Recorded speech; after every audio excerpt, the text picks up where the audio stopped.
Vivid colors, brushstrokes in vibrant blue and black shades, pastel palettes painted across the Milky Way in a subtlety that requires your eyes to adjust to its splendor. Spackles of black light against the black seas of infinity. A trillion stars hanging up there for us to ponder at, jingling like keys in the night sky. Ever since I was very young, I have been infatuated with the cosmos. I loved every waking breath of the night in a way the hustle-bustle of the day cannot replicate. On warm childhood summer nights, when the world grows quieter, making room for the symphony in the stars, I can hear the little thoughts in my head crescendo, spinning around in an orbit.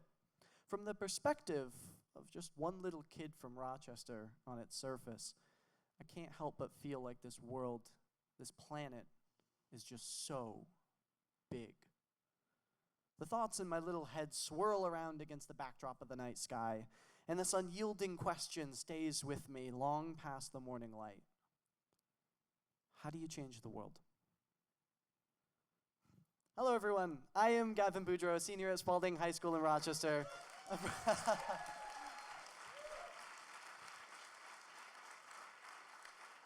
Thank you. Yes, proud Friends Forever alumna, and absolutely honored to speak in front of you all today. I'm ecstatic to share my story, talk a little bit about FFI, and carry with me today a little sliver of the great Eileen D. Foley's legacy. So, Mrs. Foley's character can be summed up simply by Mr. Raymond Buckley as, quote, one of New Hampshire's greatest citizens and a beloved New Hampshire politician. She embodied with stern fervor the principles of empathy, resilience, and impact, something that I know Friends Forever also heavily embodies in a recipe forged into its participants. It is also a certainty that Mary Jo here tonight also shares these amazing characteristics, continuing to make an impact on every community she finds herself in. In fact, one of the strongest connections between Mrs. Foley, Miss Mary Jo, FFI, and every single person sitting here in this room is the moral pillar of empathy. Put a little pin in that for right now. Empathy. For right now, I imagine the connection between 5-year-old Eileen Foley cutting the blue ribbon on the Portsmouth Memorial Bridge and 5-year-old me. We both watch the stars fill the horizon that evening and wonder, how do we change the world?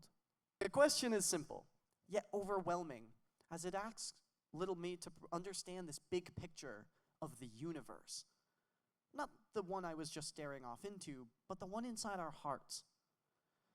I think that every single human being that is in this room, the great city of Portsmouth, and the whole big wide world has a drive in their life from the day we are born to do good and spread good. We have a drive to connect ourselves to those around us and find meaning in each other. We have, I believe that we all try and act upon this drive, albeit, in some cases, maybe more than others. But it is this concept that lies in our inner universe, our inner world, a place just as dizzying and complicated and interconnected as the one that sees us every single night, all the way up there. I knew as a kid that I always wanted to make a broader difference on the world I saw around me. I wanted to carve out my own little place in the universe that would radiate goodness. By the time I reached the age of 14 or so, I realized what I lacked was the understanding of both the inner world and the outer world to go find that little place of goodness. I knew this because I instead found my nights staring up at the stars, wondering about my place in all this, and asking myself, how do I change the world? And that's about the time I was introduced to Friends Forever International. The opportunity was, dare I say, cosmic. The chance to spend a week with a small group of other students studying New Hampshire government, connecting and sparking dialogue with local officials one-on-one, and learning how to make an impact on it, all without costing my family a dime. It was during that first program with FFI that I gave a speech for the first time to a House of Representatives member here in the state. So here I am, right? Nervously reading along, trembling over a script I had written about changing the world, and I was talking timidly to this man like it was some sort of dream. The message was solid, but lacking any semblance of this broader understanding of myself, of the world around me. Words choked and churned and ultimately and inexorably sputtered out into the State Hall. But ironically, it was in that very moment, practicing public speaking for the very first time, that I found something that would become the very reason I am speaking in front of you all today. I may not make my mark on the whole wide world, but it did make my mark on this person that day. I may not have changed the world like I was dreaming, but something in my inner world started to make more sense. The more that I could connect and inspire and feel the people around me, the more I began to understand my role amongst it all. Maybe the first step in making a difference was better understanding myself. Now, I want to go back to the stars. At this point in my life, I had never been outside New England, and Boston was the only big city I had known. And yet, I noticed that the sky appeared much different depending on where you looked up at it. In Boston, the beating hearts and lives of 1 million people grayed out all but the planets and the very brightest of stars. Yet in the serenity of the White Mountains, the colossal glow of the constellations could light up 1 million inspirations. This globe, from any different angle, is undeniably so big. And this made me wonder about how different we are as people, and how many marks someone would have to make to really alter anything anyways. But still, there lay a burning, lingering thought in my mind. How can I change the world?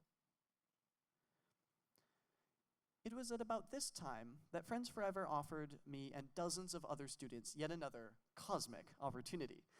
For free, I might add.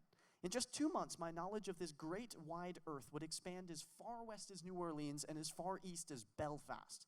I got to spend 10 days traversing the southern United States by van, studying civil rights in this country, meeting a range of new people, and leaving our mark of goodwill wherever we went. We met this homeless woman, Aisha, who taught me more about what it means to be marginalized in this country than any plaque on any wall and any article in any museum. She also cried with us and said that we were the only white folk who have ever listened to her story. We met the curator of the Birmingham Civil Rights Institute, who inspired me with her story of her time living in Afghanistan, and said that she was inspired herself at the passion of our group. The size of the globe, through my own lens, was growing astronomically by the day, and yet the impact I could see from it, both upon myself and upon the communities that we could reach, was truly inspiring and brought me, ironically, back to my inner universe. The difference between the space inside myself and the communities I explored grew closer together for every heart I could better understand and connect with.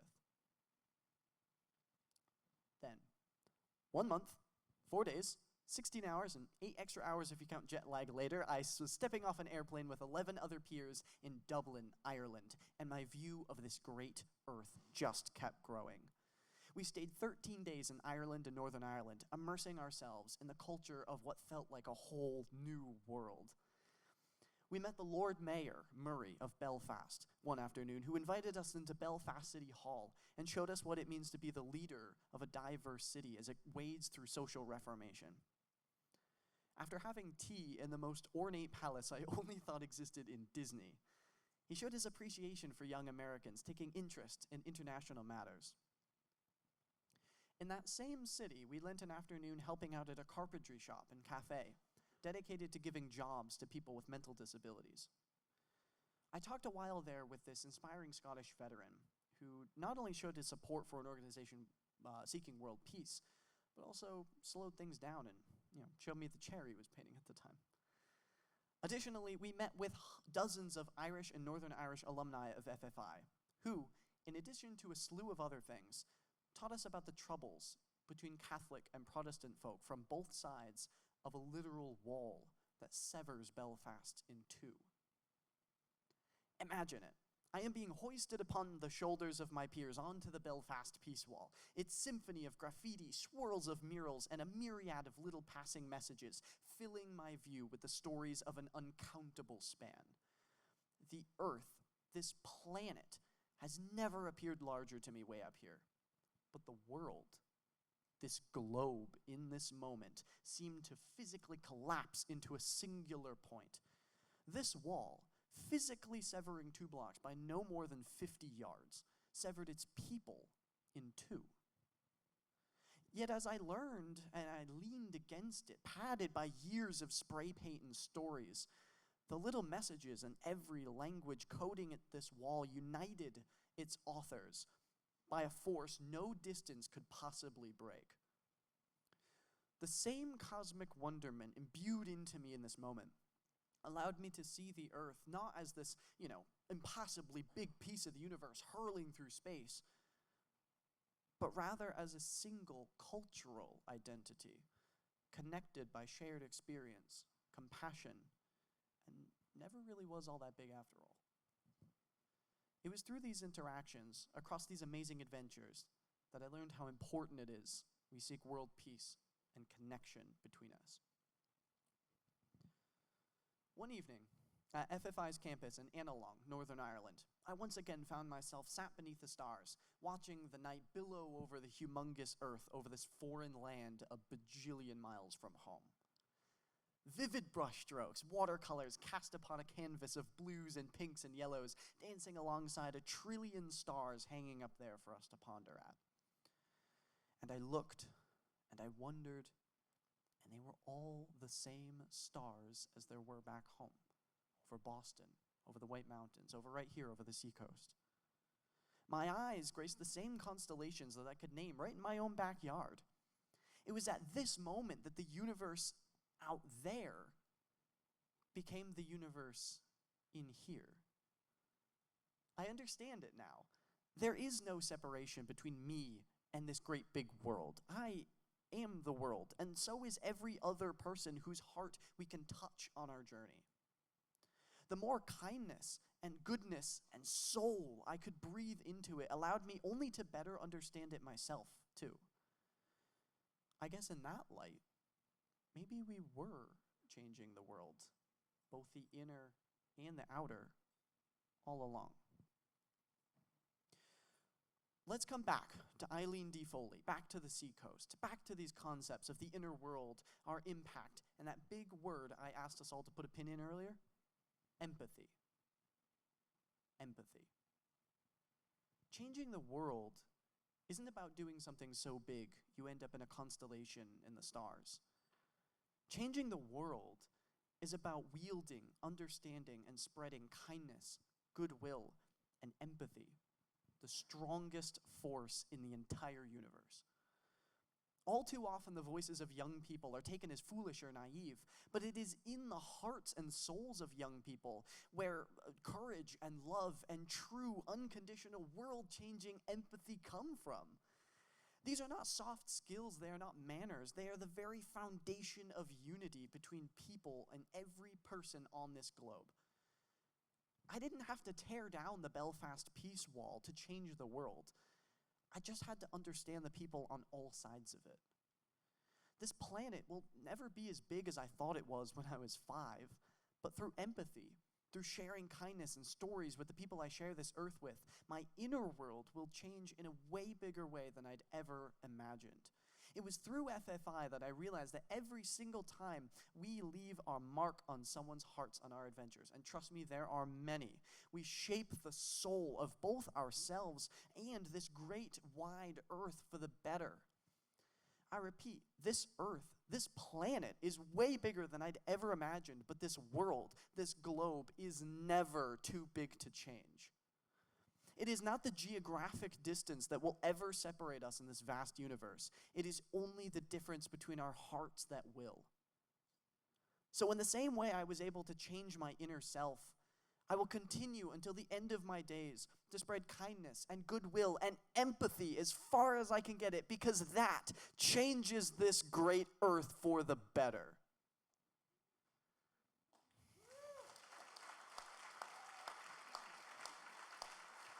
So, and I know deep down in my heart that Friends Forever International and Mary Jo will always do just that. So here I am, in front of you all, with the answer to the burning question I've been asking myself under the stars my whole life. The answer will always be empathy, the moral pillar that unites every soul on earth. So what do you say?